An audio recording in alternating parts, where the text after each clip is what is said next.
Greetings and welcome back to the channel. Eric's UK here. Long time no see. YEINR.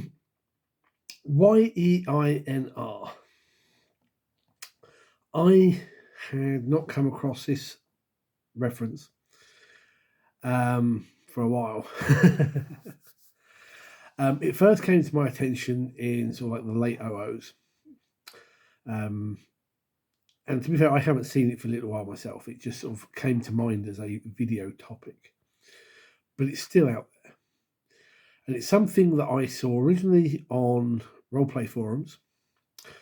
And over time, it has spread, and I have seen it appear, although obviously a lot less often, on some Warhammer forums.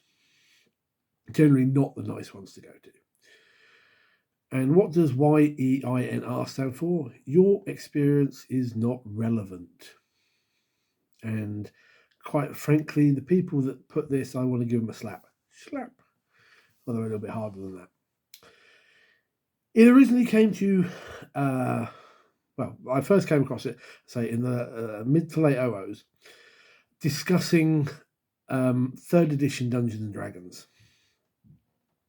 And one of the nice things, as I've said on previous videos, is that 3rd edition brought a lot of new blood into the hobby. People who had heard of the game but never played it, and people who had come to it from online gaming.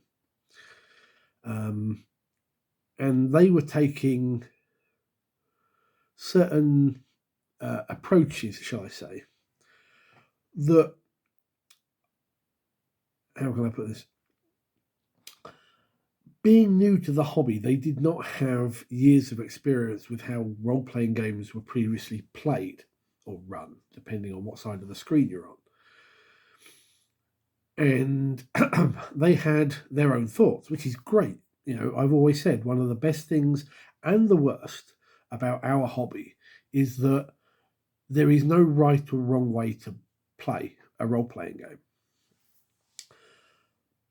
But when you try to offer advice as a long-time role player, a lot of the time you would see either something similar to this, or someone would put those very letters, YEINR, and I had to query, what does this mean?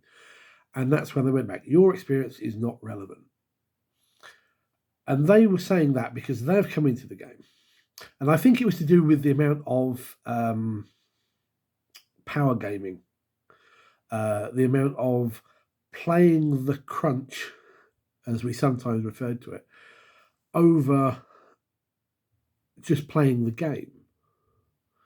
You know, to me, although I play Pathfinder 1st edition, which is a very very mechanics-driven system, back in the day, that wasn't the case. Dungeons and Dragons, Rolemaster, RuneQuest, whatever your game of choice was, it was not a game where you played the system to do what you were doing. Role-playing is about telling the story and having fun doing it. So when people like myself would offer advice and say, well, hang on, have you looked at this? This isn't how we did role-playing in the past, and Dungeons & Dragons works, or potentially works better this way.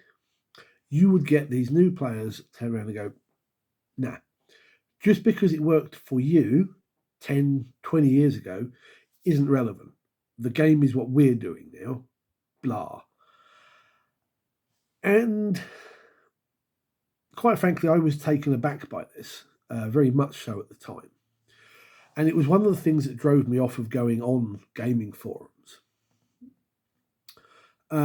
Because newer players coming to the hobby were not prepared to listen to advice given to them by experienced players.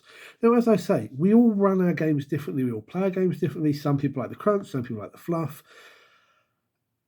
But if you were to go into a job, using a weird example, and you had people who knew that job, had been doing it for years, and they said, right, this is how the job works, this is how we've found the best way to do it, you would listen to that advice. You'd make your own mind up as you did that job and as you took over, as it were.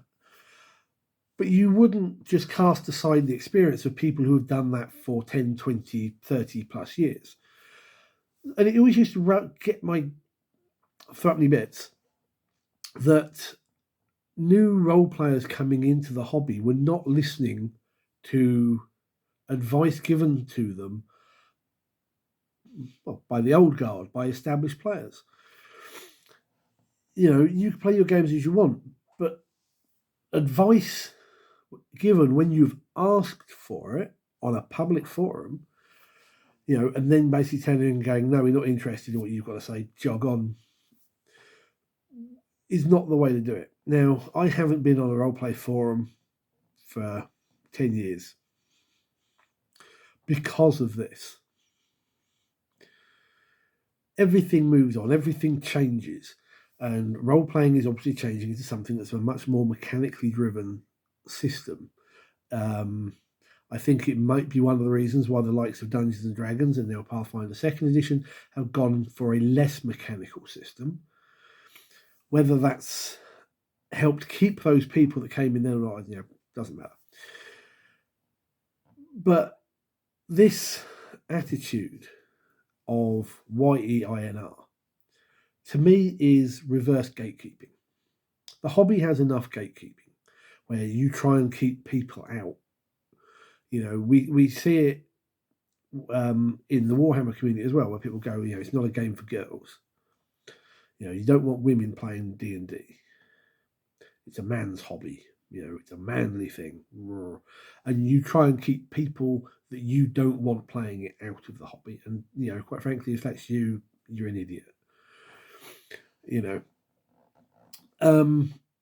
And this feels the same way, whereas that's trying to keep people out of coming into the hobby.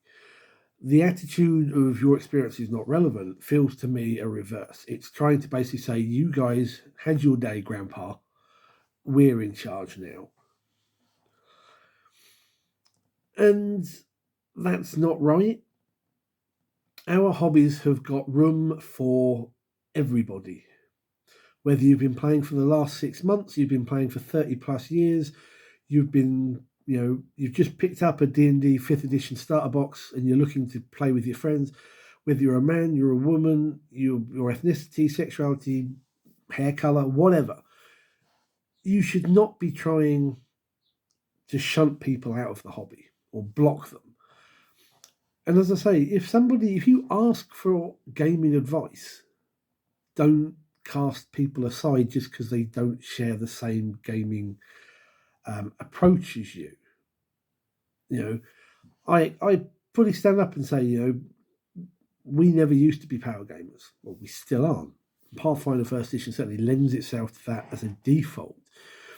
But it took us time to adapt and adjust to that.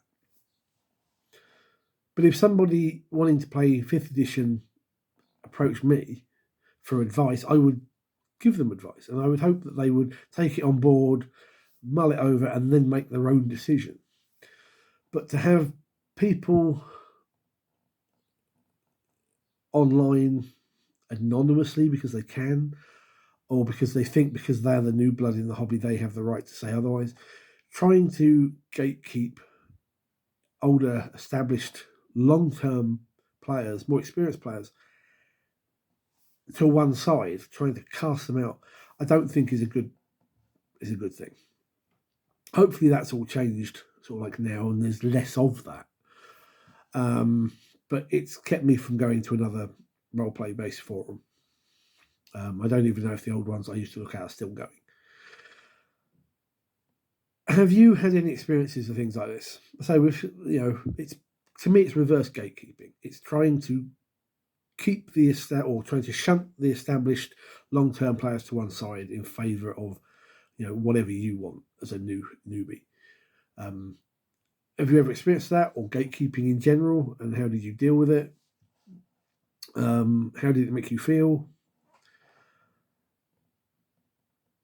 To me, this hobby is expansive. It's got room for everybody, and we should be trying to promote as much of it as possible, get people into our hobby, and make it a fulfilling and entertaining part of our lives for everybody.